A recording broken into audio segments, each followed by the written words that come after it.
Hello students, we are going to start chapter 4, structure of atom. This is the last chapter of your chemistry, structure of atom. In this chapter we are going to learn the structure of atom, what is the structure of atom, how electrons and protons are present inside the atom. In the previous chapters we have learned till the matter is made up of atoms. Next, charged particles in matter. Charged particles in matter. We have discussed that matter is made up of atom. Now in this chapter we will discuss about the charged particles which are present in the matter. That is electrons and protons. Many scientists contributed in revealing the presence of the charged particles of atoms. Charged particles are nothing but positive charge and negative charge particles which are present in the atom. By the end of the 1900th century, it was said that the atom was indivisible but contained at least one subatomic particle. One subatomic particle, and this subatomic particle was identified by J.J. Thomson, and he named this subatomic particle as electron. Okay, before the discovery of the electron, this was discovered in 1900, but before the discovery of that, in 1886, E. Goldstein has discovered the presence of new radiation in a discharge tube. He has done one discharge tube experiment, and in that discharge tube experiment, he have discovered a new radiation which were called as canal rays. Okay, which was called as canal rays. These canal rays were nothing but they were positively charged particles. Okay, these canal rays were nothing but they are positively charged particles, and which has led to the discovery of another subatomic particles called as protons. And he has given the name for the positive charged particles as protons. So protons were discovered before in 1886, whereas the electron was discovered by J.J. Thomson in 1900. Okay, till 1900, two subatomic particles was discovered, that is electrons and protons.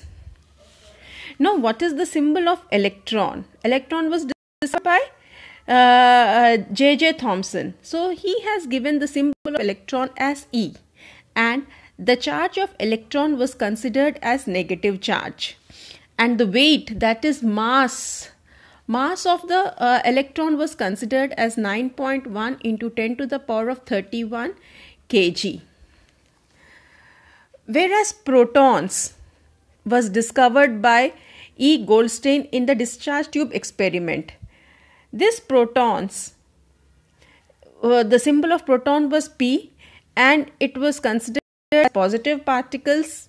The charge was considered as positive charge, and the mass was 6.7 into 10 to the power of minus 27 kg. Okay, so these two were discovered, means atom was composed of two subatomic particles called as electrons and protons.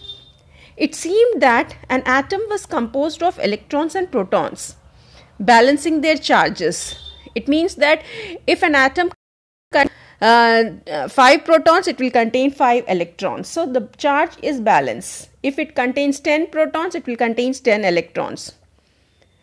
And protons were present inside the nucleus of the atom, whereas electrons could be easily removed off from the atom. So electrons are present outside the nucleus, whereas protons were present inside the nucleus. After the discovery of the subatomic particles, The question arises how these particles were arranged, how atoms were arranged in the how the electrons were arranged in the atoms. So this led to the discovery of the structure of atom. Structure of an atom. Okay. We have studied in the previous chapter about the Dalton's atomic theory. Okay. Dalton's atomic theory. Dalton has told that atoms are indivisible and indestructible. But after the discovery of the two fundamental particles inside the atom led to the failure of the Dalton's atomic theory. So Dalton's atomic theory was failed. Due to as the electrons and protons were discovered. So it was considered necessary to know how the electrons and protons were arranged inside the atom. For this, many scientists proposed various models of an atom.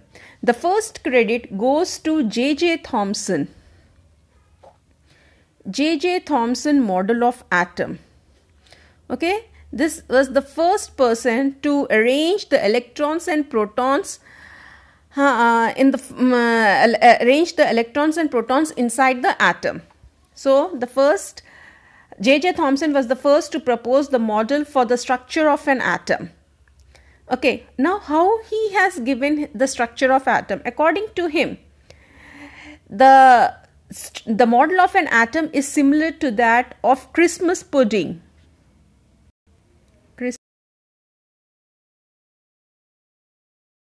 The structure of atom was similar to that of Christmas pudding.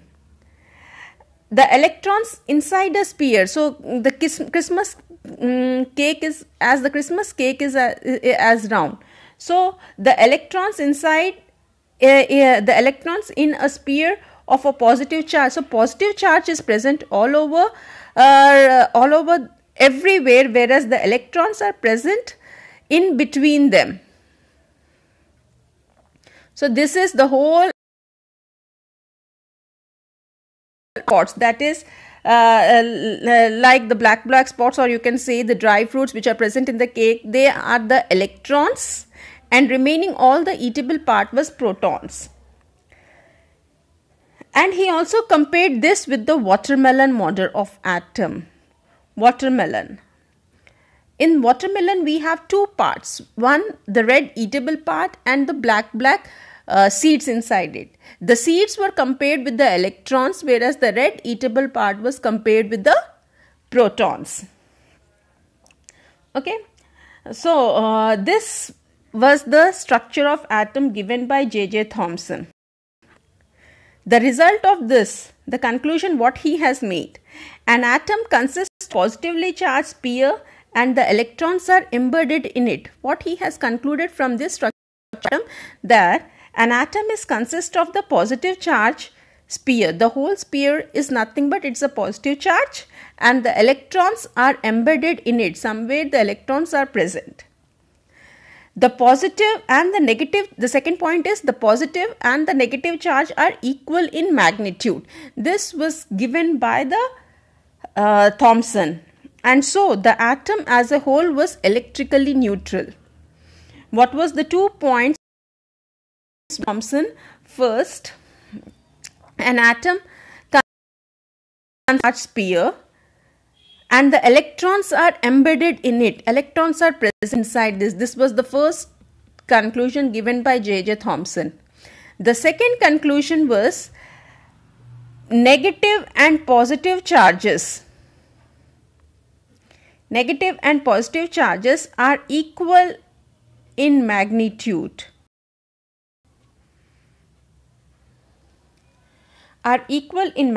So the atom as a whole is electrically neutral. Okay, this was the two conclusion given by J.J. Thomson model of an atom. Okay, now after the J.J. Thomson model of an atom, others started working on the J.J. Thomson model of the atom. The next credit goes to Rutherford model of an atom. He was the one which has led to the failure of J.J. Thomson's model. Now he has done an experiment, that is Rutherford model of an atom, that is Rutherford scattering experiment. Okay, Rutherford, for the 5 marks, explain the Rutherford model of an atom. Okay, we have different parts in this. The first one is experiment. What he has done, the experiment which has led to the failure of the Thomson model of an atom. In his experiment, what he has taken a fast moving alpha particle. Once again I am repeating, he has taken fast moving alpha particle. These alpha particles were made to fall on gold foil, on a thin gold foil. We can call it as thin gold foil. Okay, what he has done, he has taken a fast moving alpha particle which he had made to fall on a thin gold foil. Now he selected the thin gold foil because he wanted as thin a layer as possible. That is, this gold foil is only about 1000 atoms. This was the first point. He selected, what he has done in his experiment, a fast moving alpha particle were made to fall on a thin gold foil because he wanted as thin as layer as possible of a metal. So he had taken a thin gold foil because it can be easily converted into thin sheets. That thin gold foil has contained only thousands of atoms. The second point.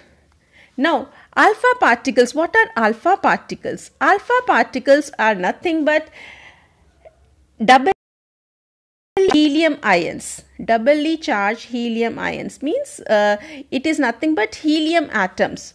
Okay, so doubly charged. Its charge is its atomic number is 2 and its mass is 4. So it is doubly charged with the mass of 4u. Okay, this helium particle, alpha particles are nothing but helium atoms with the mass 4u and 2 positive charge. These fast moving alpha particles has only considerable amount of energy, means less amount of energy. These have minimum amount of energy. This was the second point. Again I am repeating, in the experiment he has taken fast moving alpha particle which he has made to fall on a thin foil. Because he wanted as thin as a layer as possible. This gold foil was about only 1000 atoms. Now these alpha particles are nothing but doubly charged helium atom with a mass of 4u. These alpha particles have the considerable amount of energy. Next, third point. Now he was expected that alpha particles would be deflected by subatomic particles in the gold atom. What he was considering, he was thinking about the Thomson model of atom. So according to him, when these alpha particles, they are positively charged, so when they pass through, then they should be deflected by the subatomic particles, because according to the Thomson model, the electrons are present in between. The electrons are present inside the atom. These are the electrons which are present inside the atom. So when they were made to fall on this helium particle, so they should be deflected. They should strike the electrons and they should be deflected back, because these electrons are negatively charged and helium atoms are positively charged. So he thought that deflection will occur. than the protons that are held, but he did not see any deflection. I won't say he did not see any, I'll say he did not see large deflections. Okay, according to the Thomson model of atom, the electrons are embedded in the protons. So when these alpha particles were made to fall on the gold foil, they should deflect with some angle. He has not found such deflection. So this was his experiment. Now observation. What observation he has seen? So if I draw the figure of this Rutherford scattering experiment, so I am drawing some atoms, gold atoms. So these are the gold atoms. That is a thin layer of gold sheet which are made up of thousands of atoms. Okay. So now what are the observations? Means what he has observed when he has done this experiment.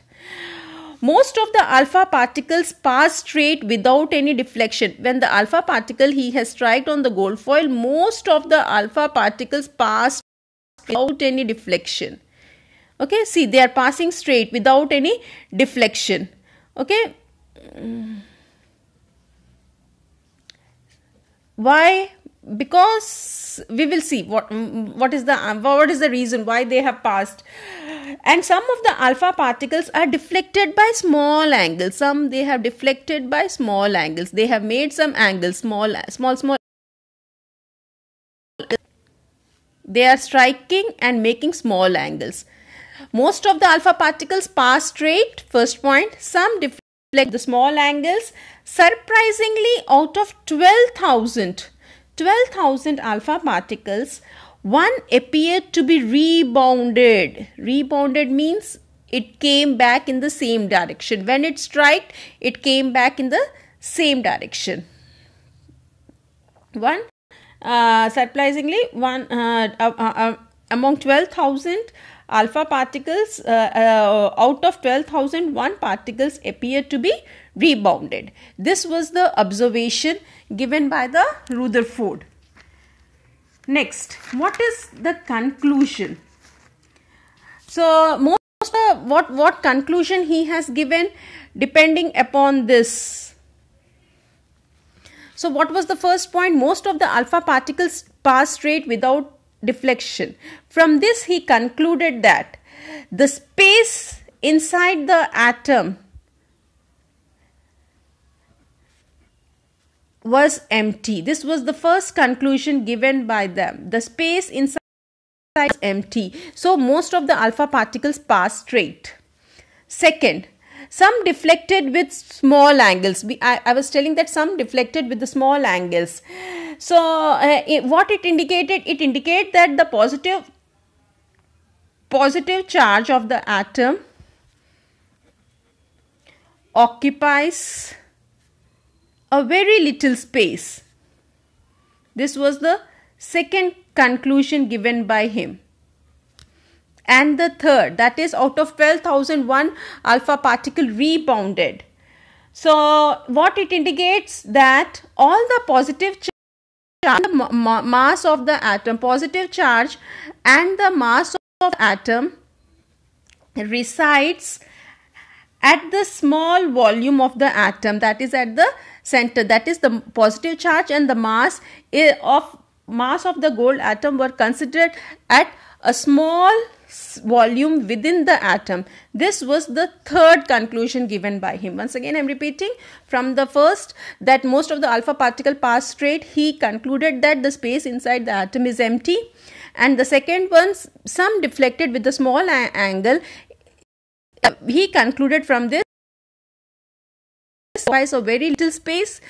Among 12,000, only one alpha particle rebounded. So from this he concluded that the positive charge and the mass of the atoms resides in a small volume within the atom. Now, what are the features given by him? What are the features? From this experiment, what features he has concluded? The first feature,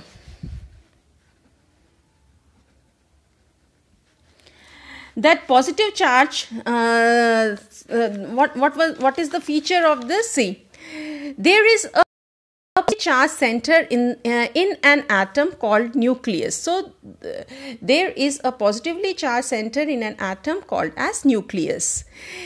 Nearly all the mass of the atoms resides in the nucleus. So the positive charge is present at the center of the atom, and the mass of the atom is due to the nucleus. Second feature, the electron revolves around the nucleus in the circular path. This is the second feature given from his experiment. And the third, the size of nucleus is very small as compared to the size of an atom. So these are the three features given by the Rutherford. Next, drawbacks. What is the drawback which led to the failure of Rutherford model of an atom? He told electron revolves around the nucleus in a circle. Now, when the electron revolves around the nucleus in a circular path, he said electrons, this is nucleus, electrons revolves around the nucleus in a circular path. So according to him, when the electrons revolves around the nucleus into circular path, it radiates the energy. It radiates the energy means it loses the energy continuously. It loses the energy, and at last what happens? It falls into the nucleus and atoms collapse. Finally falls into the nucleus and atom collapse. But we know that the atom doesn't collapse. Atoms are stable. Okay, so atoms does not collapse. So this drawback led, what he has said, this led to the failure of the Rutherford model of an atom. That atom doesn't collapse. Atoms are stable. So atoms are quite stable. So this was about the Rutherford model of an atom. Till here I am going to end the session till here. Thank you.